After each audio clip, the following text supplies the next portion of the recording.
Do you have credit cards that need to be paid off? Would you love to learn the absolute fastest way to get those paid off? My friend, it's time for your mentoring appointment. Come on in.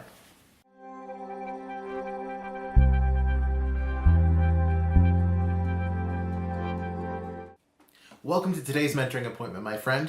So you want to find out the fastest way to pay off your credit cards. I remember not too long ago, my wife and I were thousands and thousands of dollars in debt. We had used our credit cards to make certain purchases, and we had no idea how we were going to pay them off. If you've seen some of my other videos, you probably know that my wife and I love to follow our intuition, even if it doesn't make sense. And there was one point while we were still on welfare when intuition told us to actually make a $5,000 purchase, max out every single one of our credit cards, and make this purchase, which of course was investing in a $5,000 course, which would teach us certain skills. Well, I remember going home and just freaking out, going, okay, I'm really excited about signing up for this program and learning these skills, but how in the world am I going to pay this off? Now, we had a couple of choices.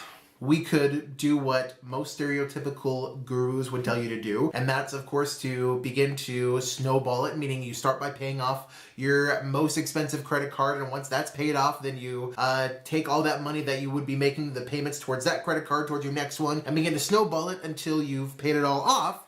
And that's fine, but is that the fastest way to do it? Let me see if I can illustrate what I mean. Let's say that you currently make $2,000 per month, and that what you owe in your credit cards is $10,000. Let's say that your expenses are $1,500 per month, leaving you with a $500 per month cash flow. What would most gurus tell you to do with this entire $500 if you owed $10,000? A lot of people would say, well, eat like rice and beans and just scrimp and put as much as you possibly can towards that $10,000 so you can pay it off as quickly as possible, which you can. Not factoring in any interest, it would take you at least 20 months to pay this whole thing off. That's fine. You're welcome to do that, but there's still just one problem. Following this example, you're still only making $2,000 per month. And what happens? In most cases, those that are focused on simply paying off credit cards, even if they do eliminate this entire amount, their brain has been so conditioned to pay off credit cards. And so some other expense will come along which will force them to use their credit cards so that they have something to pay off. Because the brain is very, very loyal and very obedient. And so if you keep training your brain to pay off credit cards, it needs a credit card to pay off. And so likely you will attract a situation or circumstance so that you can continue to pay off your credit cards. Again, there's nothing wrong with this situation. There's nothing wrong with this method. But it isn't the method that my wife and I decided to take.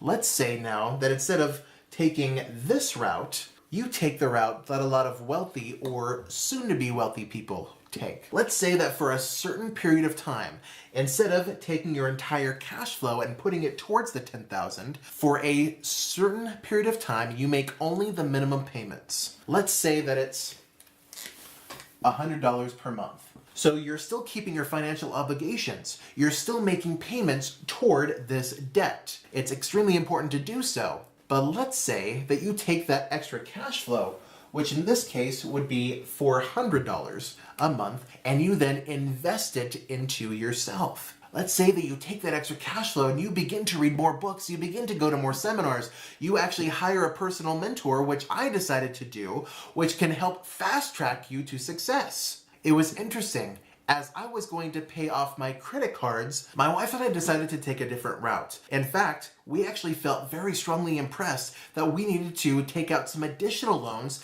to hire some personal mentors, which we felt would fast track us to success. And so, by doing so, we increased the amount of loans that we had out to over $40,000. Now, people would see that and they would go, oh my goodness, why in the world would anyone want to take out that many loans? It's because these mentors helped us to grow our income substantially. Pretty soon, my wife and I were making more than $50,000 per month. Now, let's say that this is you. Let's say that your monthly expenses are now $5,000, leaving you with a $45,000 per month cash flow. At this rate, how many times do you need to get paid to pay this whole thing off? My friend, it isn't 20 times, it isn't even 10 times. The answer, of course, is once. And so now, even though this is 4 times greater than it was before, this is now significantly easier to pay off. Now, am I saying this is the route that you should take? Not necessarily, but my wife and I did take this route. We decided to invest in ourselves and grow our knowledge base and hire personal mentors. Doing so, yes, increased the amount of money that we owed, but it also greatly increased our earning potential. We put into practice everything that those mentors taught us. As soon as this mentor said, go and do this, we said, absolutely, and we went and did it, which of course helped us to grow our income significantly, to the point where we were able to simply write a check and pay these off, and thus allowing us to continue to accumulate more cash flow and then repeat the process. Shortly after that, I hired a mentor for $100,000. I borrowed some money, and pretty soon my income skyrocketed even more. Now I know what you're thinking. You're probably thinking, well, wait a second, Eric, I can understand paying tens of thousands of dollars or even $100,000 for a personal mentor if you have that extra amount of money just sitting in the bank, but oh my gosh, I couldn't borrow money for that. Like, I couldn't put that on credit cards because I was taught to avoid debt like the plague. My friend, at the time, I might have agreed with you, but here was the thing. I invested that much money specifically because I didn't at that time have that much money sitting in the bank. My first major mentor cost me $25,000. And guess what? Pretty soon after I started working with that person, I had $25,000 sitting in the bank. Pretty soon after hiring my $100,000 mentor, guess what happened? I had $100,000 sitting in the bank and a lot more. I hired them because I wanted to have that much money. And I wanted to learn from someone that could teach me how. Bottom line, fastest ways to pay off your credit cards, increase your income, increase your ability to pay things off. My good friend Laura Langmeyer says that credit card debt isn't actually a debt problem, it's nothing more than an income problem. If you don't know how to produce more money, of course you're going to use your credit cards in order to buy things. Wealthy people don't do that, my friend.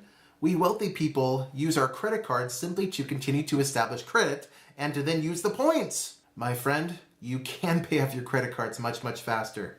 The fastest way to doing so, increase your income and then use the increase to pay your credit cards off.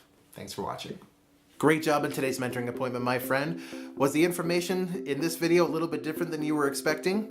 My friend, let us know in the comments below. Make sure to give us a thumbs up and make sure to subscribe to this channel if you haven't already. As always, if you want to take your life to the next level, make sure to join us at one of our live events. Click on the link below to feelwelllivewell.com, click on live events, and find one that resonates with you.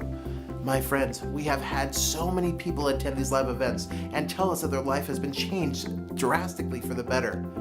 It's been their turn, and now it's your turn. We'll see you there.